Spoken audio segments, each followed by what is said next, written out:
Namaste. I'm Dr. Radha Paudel,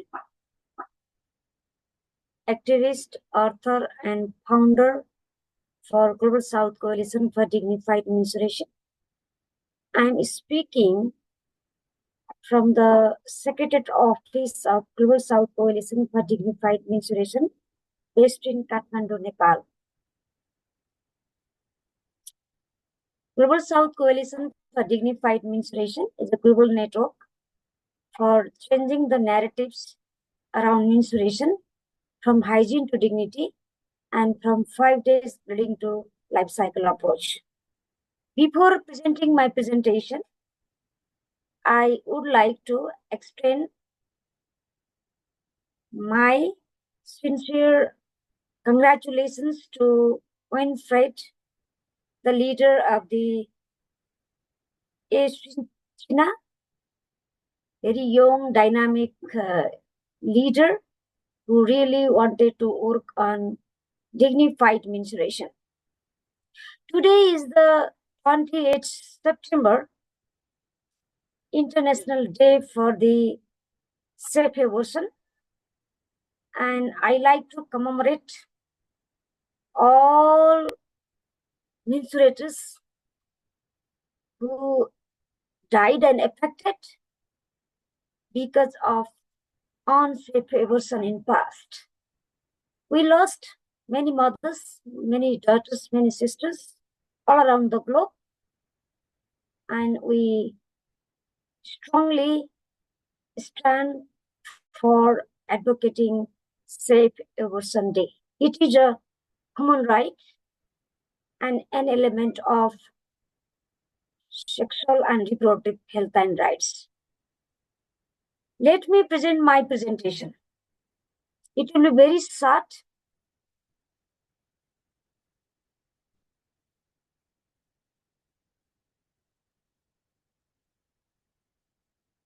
I will be highlighting the key activities of Global South Coalition for Dignified Menstruation and link with SRH.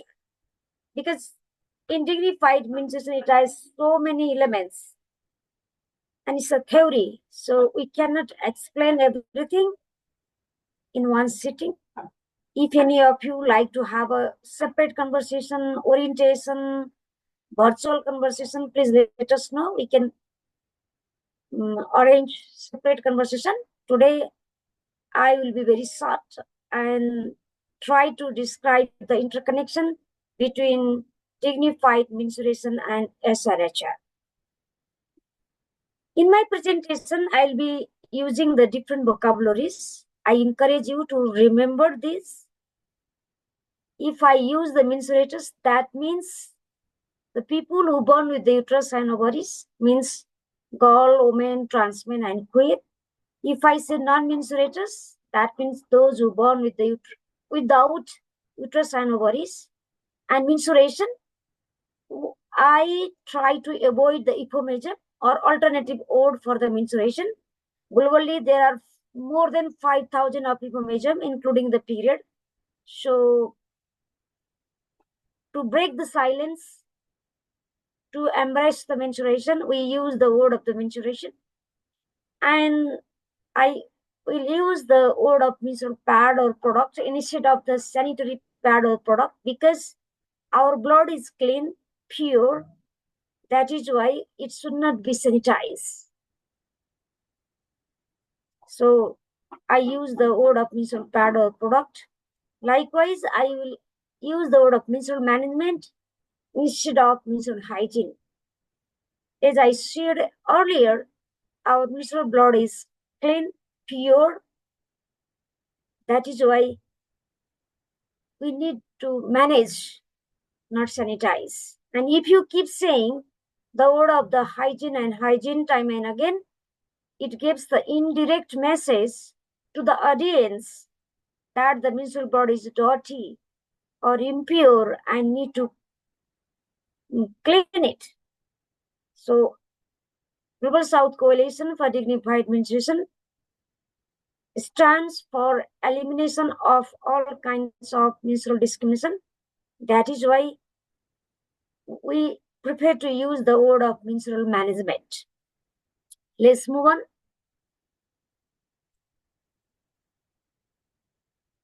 The mother organization of Global South Coalition for Dignified Menstruation is Radha Paudel Foundation. It has been conducting various activities such as training, webinars, research, campaigns, publications, and marking 8th International Dignified Menstruation Day for at December at 2 levels. At the national level, we have been working across the country through different organizations and members who are passionate for advocating dignified menstruation. And likewise, at the global level, we have members as a organization or individuals all around the globe, and they have been doing whatever they can do it around dignified menstruation. So Global South Coalition also contributed the international books.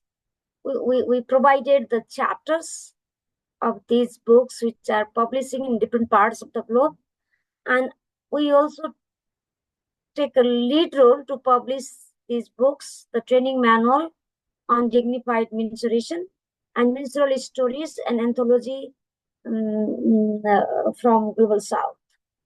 Likewise, we keep publishing other books in Nepali, in English, as a fiction, non-fiction, exclusively on dignified menstruation. And the book, which is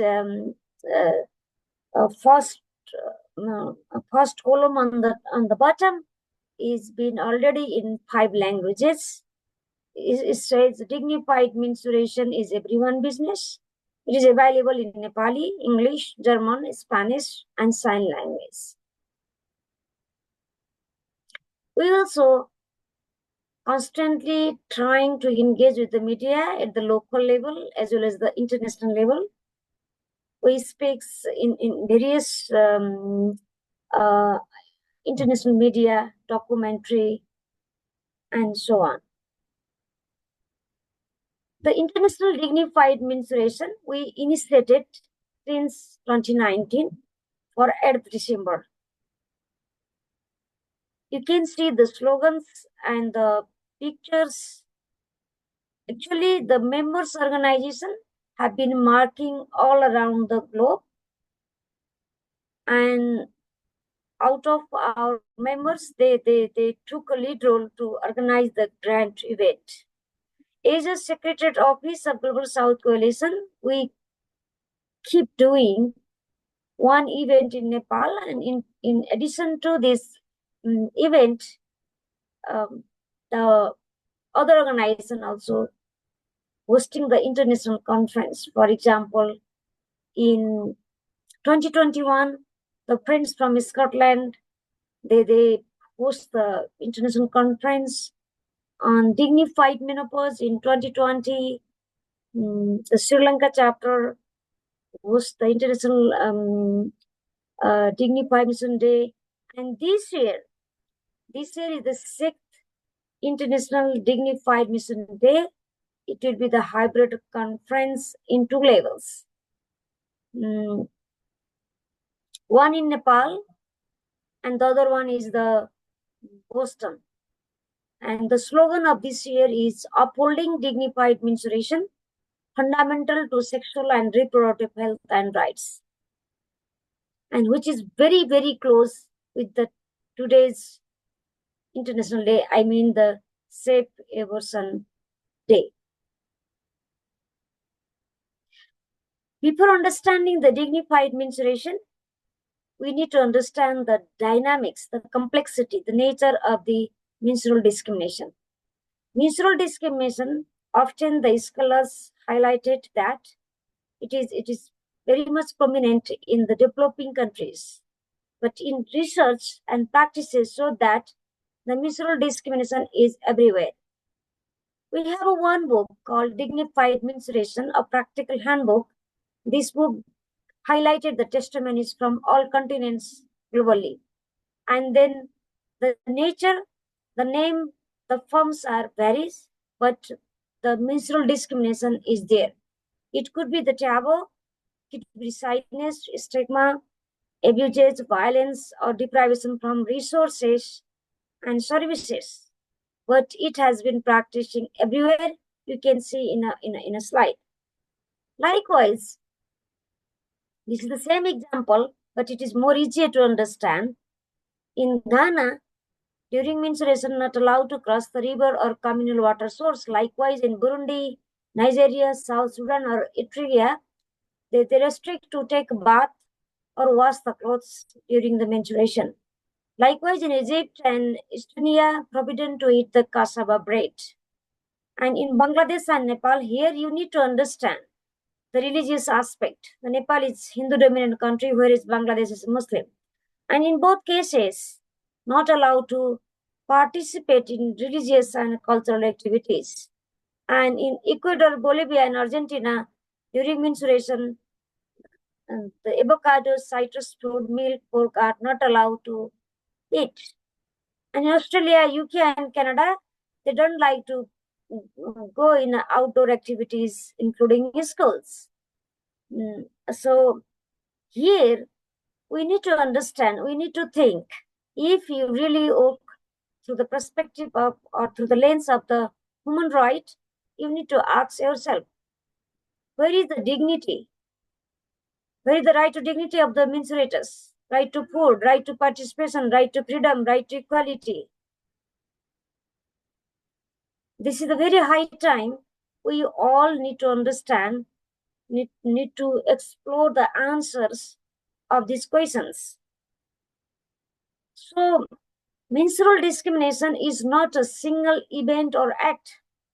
It is ranges of menstrual practices, includes taboos, signage, stigma, restriction, abuses, violence, deprivation from resources and services. It is practicing all over the world in different names. As I have already shared, globally more than 5,000 euphemisms for the menstruation. So, in different names, forms, and magnitude, you can find the menstrual discrimination.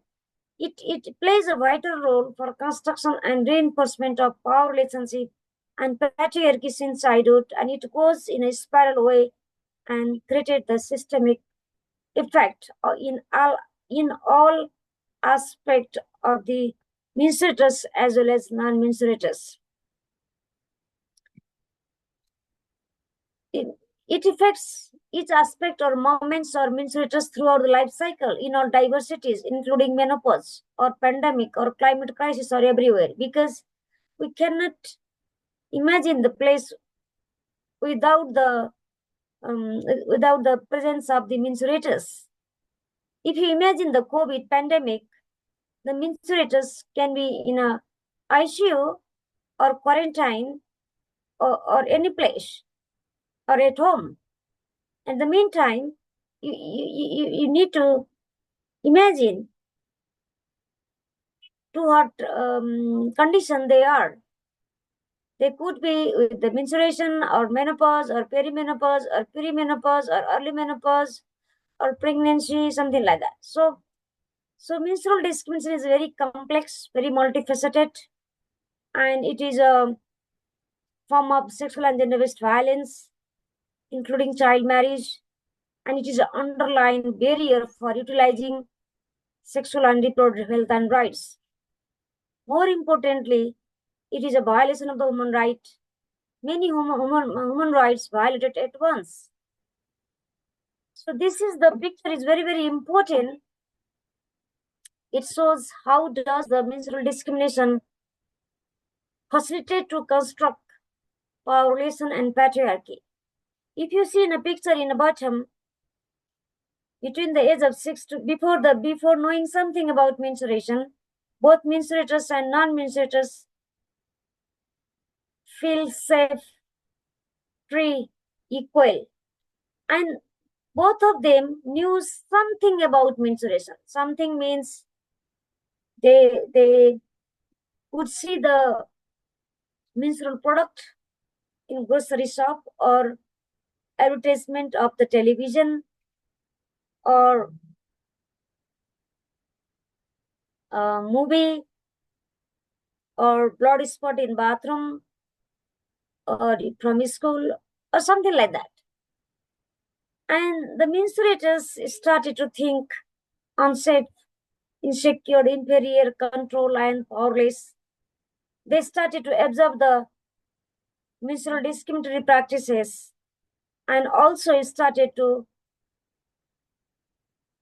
realize or think about the logic behind the menstrual discriminatory practices. So this is how they don't have a menstruation yet. They have to wait next 6 to 7 years, 8 years, depending on the context or individuals. But she started to think, I would also have a menstruation one day. I have to do this. I have to follow this. I should not do this. If I do these things, it will be the mesh. It will be the problem in family. So with logic, she started to know it. And when she has a menstruation, first menstruation or menarche, she's really shocked. And she lost her freedom, safety, equality, dignity. In the meantime, in the non-menstruator side, he knows something about menstruation in the same way, but his level of safe, free, and equal, not distracted. And when he will see his sisters or friends have a first menstruation, he will not have any problem. So his level of safe, freedom, equal, or dignified is keep going up, whereas the mensurators keep going down. So this is how between the age of 6 to 9 years of the mensurators and non-mensurators, the power relationship construct. The mensurators start to think inferior, powerless, disadvantaged, whereas non-mensurators started to think or consider themselves as a powerful, privileged, superior. This is how the unequal power relationship construct and socialize. At the meantime, non-mensurators see themselves, oh, I'm the mensurators. And these people are non-mensurators, they are the best one. So mensurators also start to consider the non-mensurators are the superior, and non-mensurators also think themselves superior. So this is how the patriarchy also construct and socialize. So we need to understand the connection. This is the departure point. If you don't understand, if you don't agree the role of the menstrual discrimination in power construction and patriarchy construction and socialization, it is difficult to understand the intersection between menstrual discrimination and HRHR. So I humbly request you all to reflect yourself, to go back and think about your childhood. At what age you knew something about menstruation? Where? How? What was your first reaction? What was your first emotions? No matter whether you are menstruators or non-menstruators, go back and think about yourself and come up with the answers. Let's move on. The same idea, the other way around. And because of the unequal power relationship and patriarchy, the home is not safe place at all. Most of the violences, no matter whether you call domestic violence or intimate partner violence or sexual violence or child marriage or physical assault or any kind of violence, the violences takes place at home. The majority of the violences take place at home. That means home is not safe place. The pseudo pandemic, right? And even the UN don't recognize it. The UN's data for the violence, sexual and gender violence, also wrong, because it doesn't count the violences which is occurred by the menstrual discrimination. So as I have already said, because of the power and the patriarchy, it has a connection throughout the life cycle, all aspects of the life. It's not only the matter of the 5 days of the bleeding or the few years of the perimenopause or early menopause or perimenopause or pregnancy. The most important thing is unequal power relationship and patriarchy that impacted at first and the second symptomatically. So where the discrimination or the burden is double, triple, and keep going, that has a direct and significant connection with the menstrual discrimination. And let's talk about the sexual and reproductive health and rights. Globally, we started to talk about it since 1994 in different projects, in different names. And it is, the WHO also pushed this agenda through different programs like adolescence health or comprehensive sexuality education. There are so many organizations, from even to the INGOs. There are so many programs going on. But if you see the spectrum, the 9 elements of the SRHR, the menstruation is everywhere. Without asking about menstrual history, you cannot prescribe or counsel about the family planning or safe motherhood or sexual health or well-being or reproductive cancer or HIV, STI or safe abortion, anything, principally. But practically, no one talk about the menstrual discrimination. What kind of menstrual perception and practices you have been following since childhood? What kind of human rights are violated or compromised? That kind of things no one asks. So, while going through the SRHR spectrum, the menstruation is everywhere and nowhere. So, I invite you all to think critically and to challenge the SRHR practices, policies, wherever you are. And likewise, this is the element of the concept of the comprehensive sexual education, CSE, which is one of the popular programs among the adolescents in schools, in outside of the schools. If you believe the role of the menstrual discrimination in power construction and patriarchy construction, the social norms is constructed by the menstrual discrimination. And here, there is no space for the menstruation or menstrual discrimination. It only talks about the gender norms, gender equality.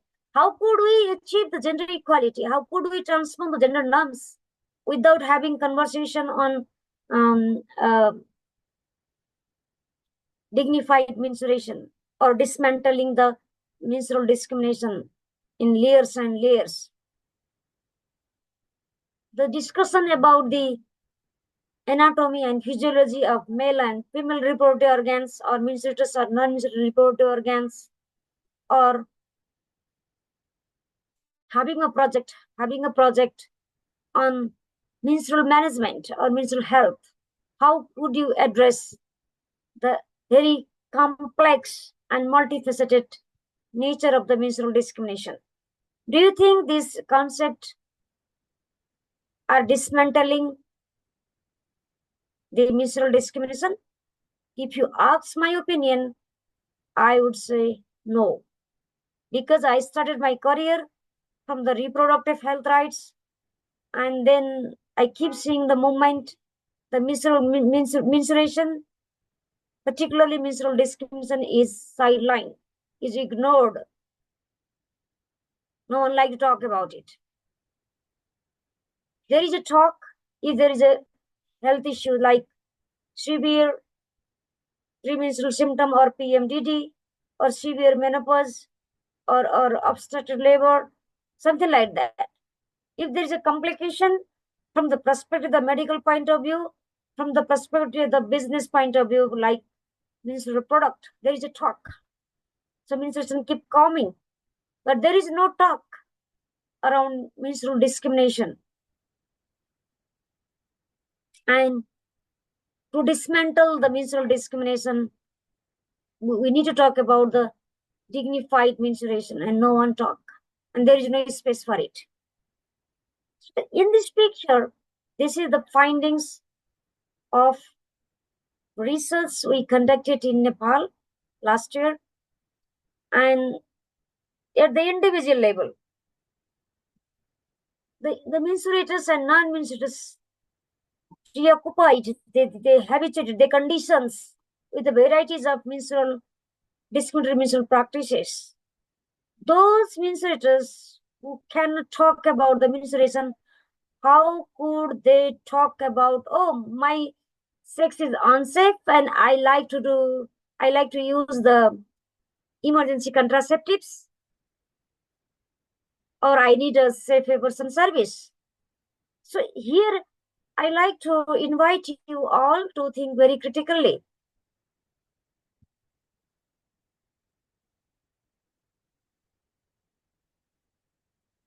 I make a pause. I encourage you all to think about it.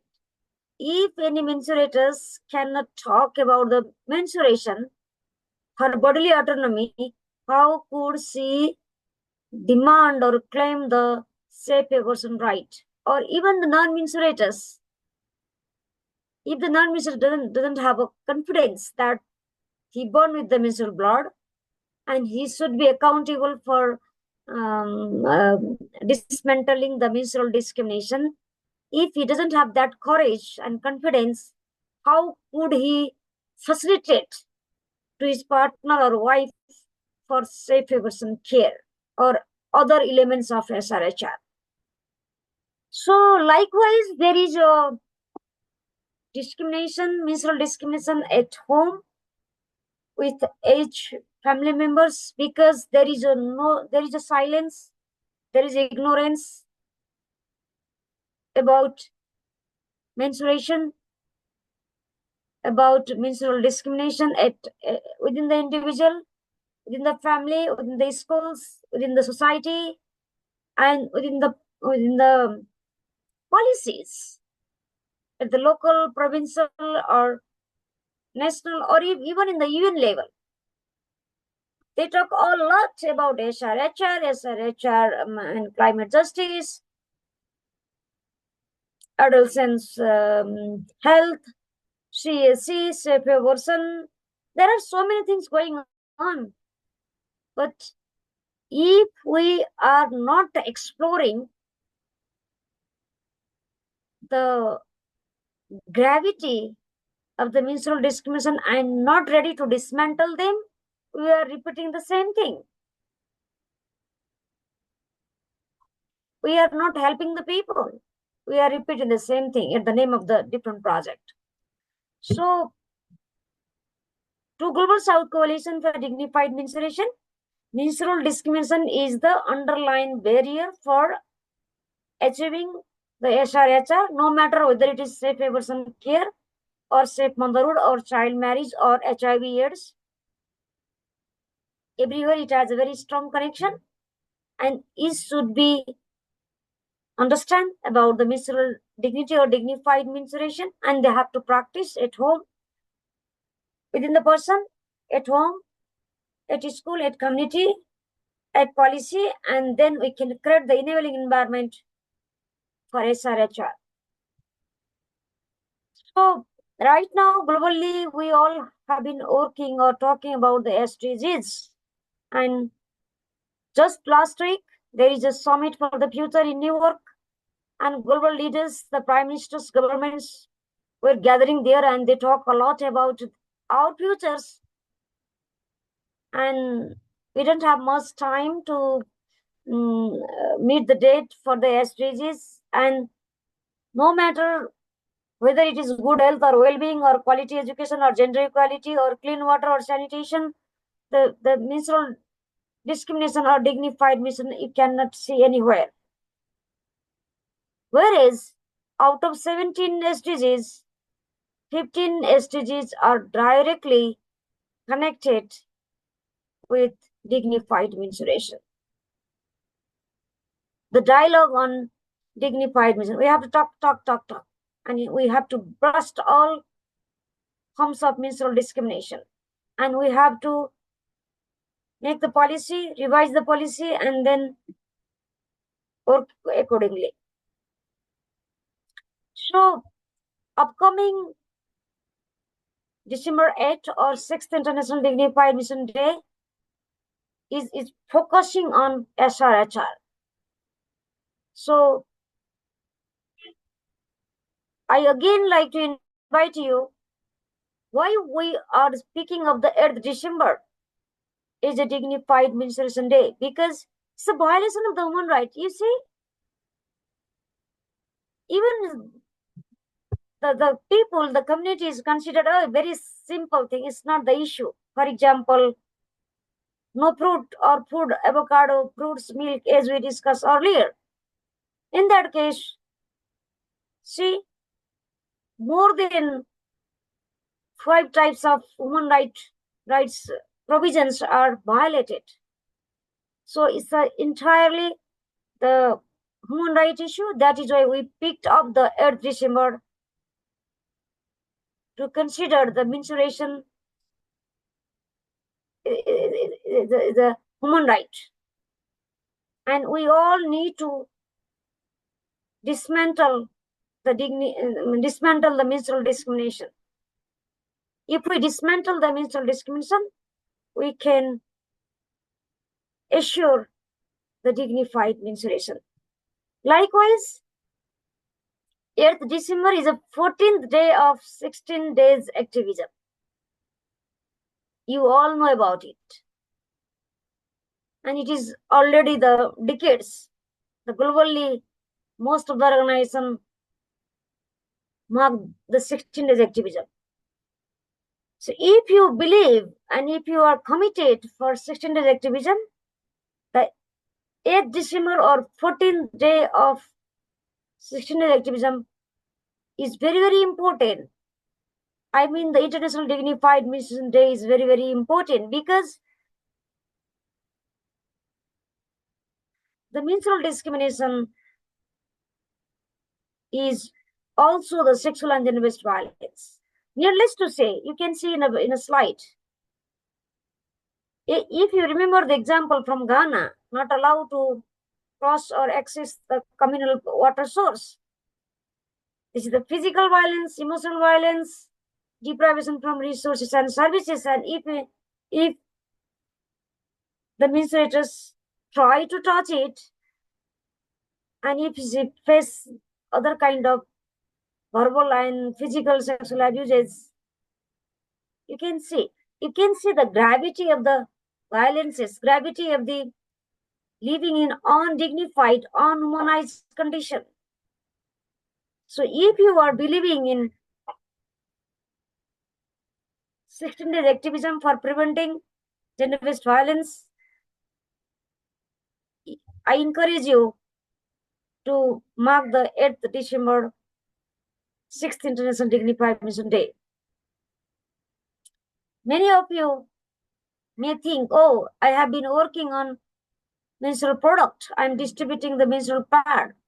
That is why this is how I'm working around dignified menstruation. It's not true. We use the 3P approach.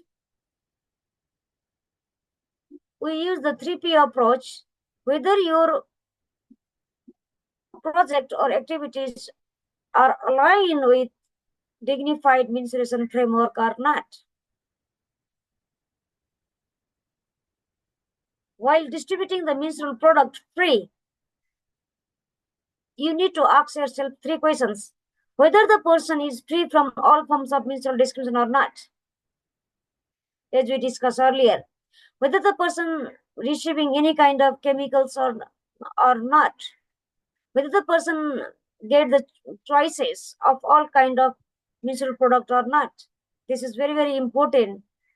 Please ask yourself, reflect yourself. And second, you need to ask whether your product, whether your project is burden for the planet or not. The water, soil, the entire planet. Currently, the most of the pad has chemicals and plastics. The chemicals is harmful for the person who is been using. Is a cancerous type of chemicals. And the plastics will take 200 to 1000 years to decay. So you can imagine the status. Likewise, the packet, whether these products are locally produced or not, whether these products are qualified and with quality, with standard or not, that kind of things you need to ask yourself. And if you are really committed for the dignified mensuration, your ongoing project or product measure product project,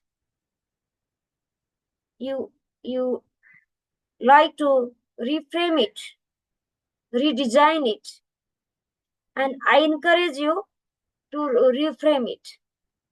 Never late. So, in the history of the human right, the menstrual discrimination doesn't get any space. Anyway, usually the UN documents talks traditional harmful practices or harmful traditional practices. How it could be the traditional harmful practices? It's not only the issue of the specific religion or ethnicity or region. The menstrual discrimination or dignified menstruation is a matter of more than 50% of this population of this planet.